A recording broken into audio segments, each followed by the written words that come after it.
네, 윤동순 전문가와 함께 부동산 투자에 대해 알아보는 머니스토리 시간입니다. 오늘은 곱하기 투자론에 대한 내용 준비해 주셨다고 하니까요. 지금 만나보시죠.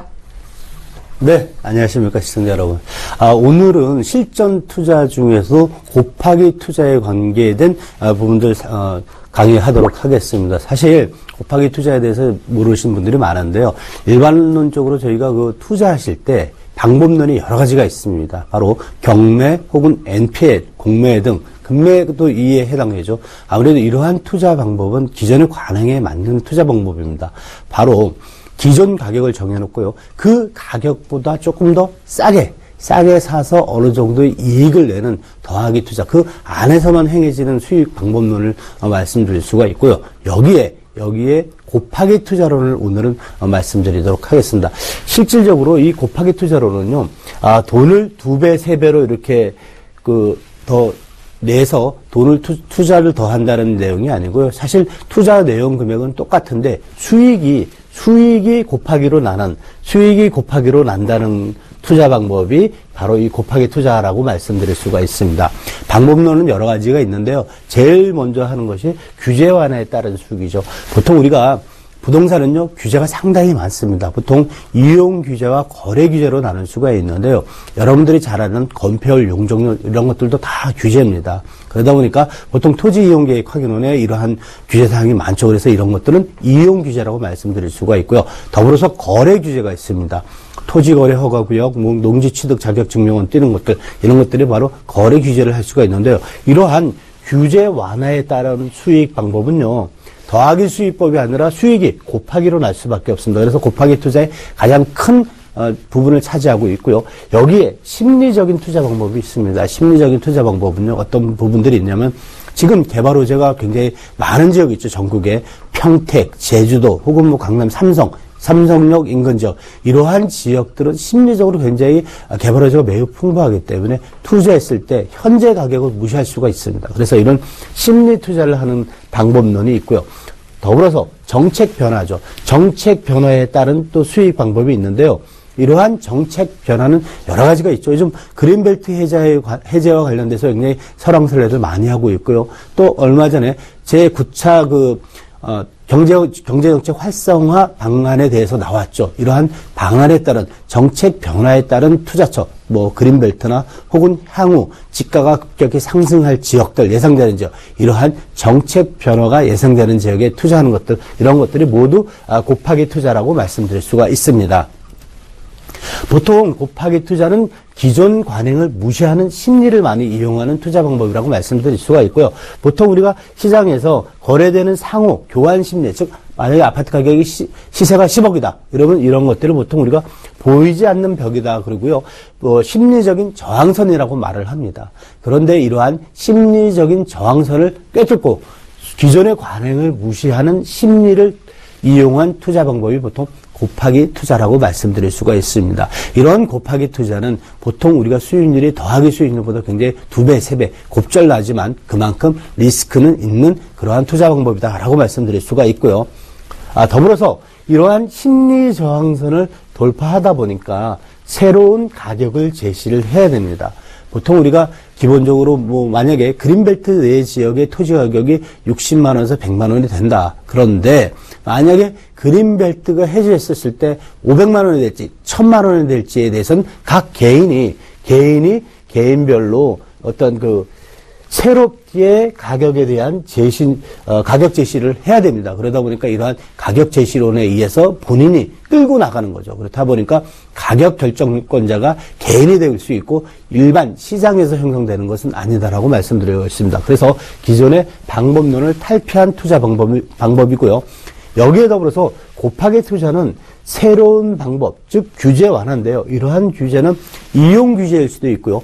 거래 규제일 수도 있습니다. 보통 우리가 이용 규제에 대해서 많이들 얘기를 하는데요. 지목들, 혹은 이 지역에는 일반 주거 지역이니까, 어디까지만이 건축행위가 가능한데, 그 이상의 상업시설에 들어올 수 있게끔 규제를 완화하는 방법들. 아무래도 심리 저항선을 돌파하는 아무래도 키워드가 되지 않을까 이렇게 생각이 듭니다. 이런 키워드를 갖고 곱하기 투자를 했었을 때 매우 고수익이 납니다. 다만 이런 새로운 길이다 보니까 아무래도 리스크는 굉장히 크다라고 말씀드릴 수가 있습니다. 한 예로 지금 말씀을 드리면요. 지목, 즉 규제를 굉장히 강화하는 거죠. 지목은 각 토지가 가지는 원래의 목적이죠. 토지가 가지는 목적이 있습니다. 그래서 이 토지는 도로용지로만 사용해야 되고, 이 토지는 공원으로만 해야 된다. 그래서 토지의 주된 목적을 설정해서 28가지를 했는데요. 이런 28가지가 각각의 신분 상황이 있습니다. 사실 이용 기자가 적은 부분은 아무래도 대지잡종지 같은 경우 굉장히 상황이 좋습니다. 이러한 경우는 가장 28개의 지목 중에서 가장 상위에 해당하는 지목이다 보니까 가격이 상당히 높을 수밖에 없습니다. 그러다 보니까 가장 하층이라고 얘기를 하죠. 노예 지목이라고 일컬어지는 매우 강한 규제의 지목들이 있습니다. 학교용지, 철도용지, 수도용지, 공원부지 이런 부분은 노예라고 얘기하는데요. 이유는 바로 주인들이 있습니다. 공원에 대한 주인이 있죠. 철도용지에 대한 주인이 있고 학교용지에 대한 주인들이 있습니다. 그러다 보니까 이 주인에서 해방이 됐었을 때 굉장히 높은 신분 상승을 이룰 수가 있고요. 더불어서 가치 상승이 뒤따라올 수밖에 없습니다. 이렇게 규제를 완화했을 때 나오는 수익률, 바로 곱하기 투자라고 말씀을 드릴 수가 있는데요. 자, 그럼 자세하게 좀 살펴볼까요? 학교, 철도, 수도용지, 도로, 공원 어떻습니까? 보통 도시의 기반 시설들입니다. 도시 기반 시설들이 상당히 많은데요. 도시 기반 시설이다 보니까 공공성이 굉장히 강조될 수밖에 없고요. 보통 일반 가격보다는 굉장히 저평가되고 저렴할 수밖에 없습니다. 그러나 이러한 공공 기반 시설들이 과거에 99년도에 헌법 불이치 판결로 인해서 사용되지 않는 공공 기반 시설, 즉 장기 미집행 도시계획시설 같은 경우에는 향후 규제가 2020년에 풀려질 수 있는 법적인 근거가 나타났습니다. 이러한 법적인 근거를 활용해서 투자를 했었을 때 매우 강한 규제 완화를 풀 수가 있습니다. 더불어서 굉장히 큰 수익을 낼 수 있다라고 말씀을 드릴 수가 있고요. 제천, 하천, 국어, 유지. 그러니까 제방과 하천, 국어, 유지는요. 이러한 부분들 총 4가지 지목인데 바로 물과 관련되어 있는 그러한 지목이라고 말씀드릴 수가 있는데요. 바로 물과 관련되어 있다 보니까 향후 토지가 물속에 들어갈 수도 있고 나올 수도 있고 또 때에 따라서는 맹지들이 많습니다. 그런데 이 지목을 갖고는 맹지를 풀 수 있는 키워드인 지목들입니다. 보통 제방에 붙어있는 토지나 국어에 붙어있는 토지 혹은 유지에 붙어있는 토지들이 맹지인 경우에 이러한 맹지인 토지를 굉장히 도로를 접하게 만들어서 개발 가능한 토지로 만들었을 때 매우 큰 수익이 나올 수가 있습니다. 보통 맹지는요, 일반 부동산의 10분의 1 가격 정도밖에 치질 않는데요. 이러한 10분의 1 가격도 채 되지 않는 부동산들을 경매나 일반 매매로 샀었을 경우에 주위에 비슷한 가격, 즉 개발이 가능한 부동산으로 만들었을 때 매우 큰 수익을 나올 수가 있습니다. 그런데 이러한 맹지인 부동산 인근 지역에 제방이나 하천, 국어, 유지인 경우 이러한 경우에 도로를 만들어서 맹지 탈출을 할 수 있는 기본적인 요소가 될 수 있는 것들이 있습니다. 그래서 이렇게 맹지인 토지 인근 지역에 국어, 유지, 제방, 하천 이런 것들이 붙어있을 경우에 개발 행위를 좀 원활하게 할 수 있는 방법론에 대해서 좀 꼼꼼히 생각해 볼 수 있습니다. 그래서 마찬가지로 규제, 즉 맹지가 가지는 부동산에 대한 규제를 풀었을 때 매우 큰 수익을 올릴 수 있는 그러한 지목이다라고 말씀을 드릴 수가 있고요. 보통 우리가 종교용지, 사적지, 묘지도 굉장히 규제가 강한 지목인데요.